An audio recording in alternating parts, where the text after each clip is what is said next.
Sup my dudes, Valk here, and today we're going to go over the top 10 units in the game with update 15 part 1.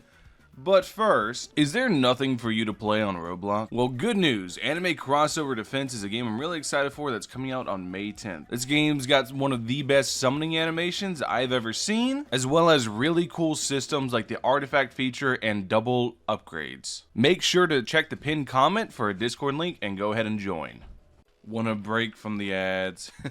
hopefully you guys don't mind it, like I said, because I really like Anime Crossover Defense. I want it to do really well, so I'm going to be plugging it in every single video until the game releases and trying to get their Discord count up so the game does really well. I really want the game to do good. It's that simple. No, I'm not being paid by them, all that stuff. Everybody's like, oh, Valk's getting paid. No, they literally didn't even ask me to do it. I'm doing it in my own will. Anyways, let's go ahead. Let's get into his top 10 list. I feel like we're going to go from number 1 down. It should be no surprise as to who's number 1 right now until they get nerfed. Kilwa. Kilwa is game-breaking broken. Paralysis X is super strong. He can be 3 placement, 1 million attack apiece. Yeah, this unit's just turbo broken. I don't need to go into it too much. Kilwa is absolutely game-breakingly broken. Very nutty unit. And because Paralysis X is so strong, that puts us at number 2 is Father of Humanity. Simply because Adam can copy Kilwa. It's really that simple. Adam has the ability to copy any passives in the game, and that includes Paralysis X. There are some passives he's blacklisted from, but once Paralysis X gets fixed where the stun isn't so egregious, I think it's fine that he can copy it. But yeah. For now, Kilwa and him are number 1 and 2 because Paralysis X, and Kilwa is just absolutely the best at abusing it. Adam can also get it as well, so he's number 2.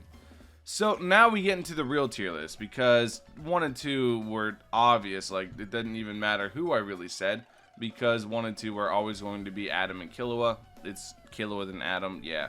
Anyways, next up, number 3 is going to surprise a lot of people.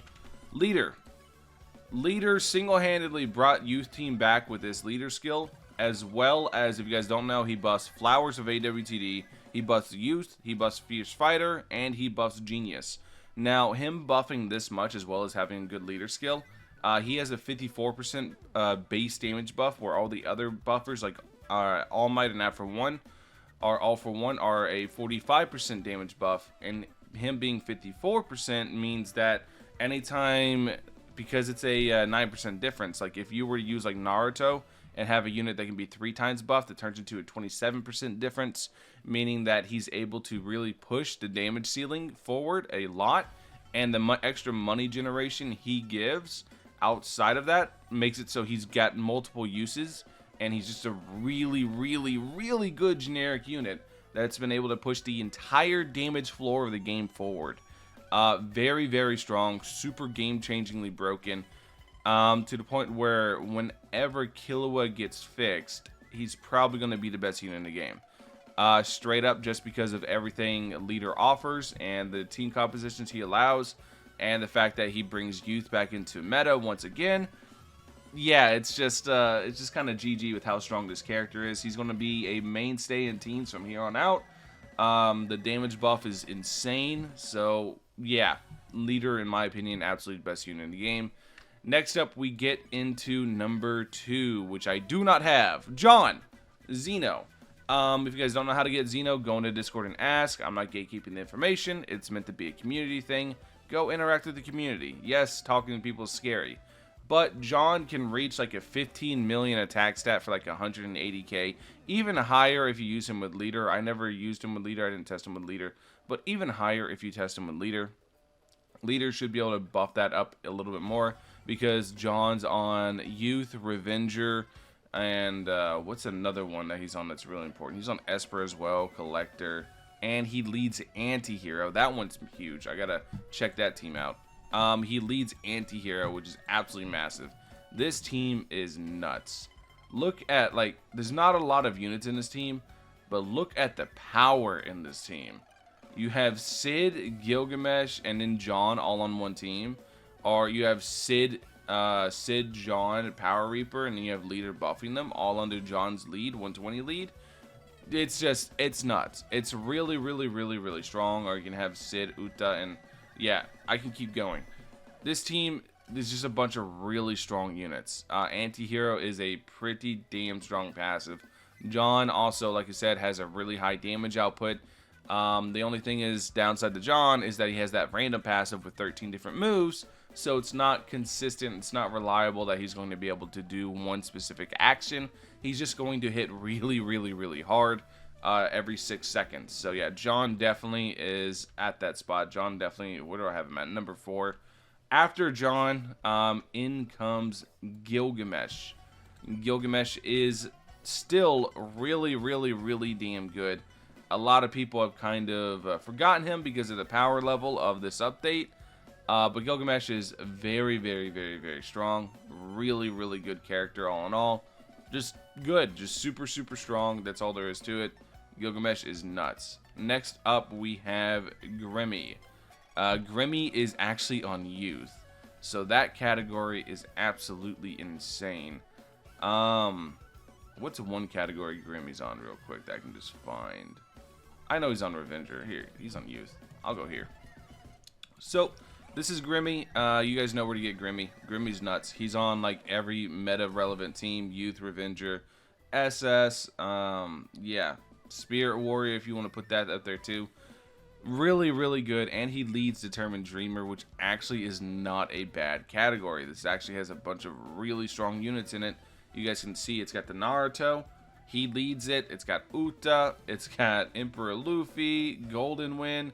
It's got Kurapika, which Kurapika is very, very strong. I'm going to be making a video about him sooner or later whenever I get the Evo. I finally got the second dupe that I need, so I just got to go get the mats from the JJK raid and then do the mob raid, and then I'll be able to make a video on him. But yeah, a bunch of really strong units inside Determined Dreamer. Really, really good category, but Grimmie definitely earns his spot there. Next up is Yuta. Go here, click youth again because youth is broken, and youth is right here. I don't think I need to at this point tell you what Yuta does. Really, really good unit. Super, super strong. He leads Love Pressure, which is the meta Metal Rush category. So yeah, he just really, really, really good. Actually, it's not even meta Metal Rush right now because Kilwa stuns metals for some reason. Anyways, next up is Gojo. Unlimited. That's all I gotta type in, right? Yeah.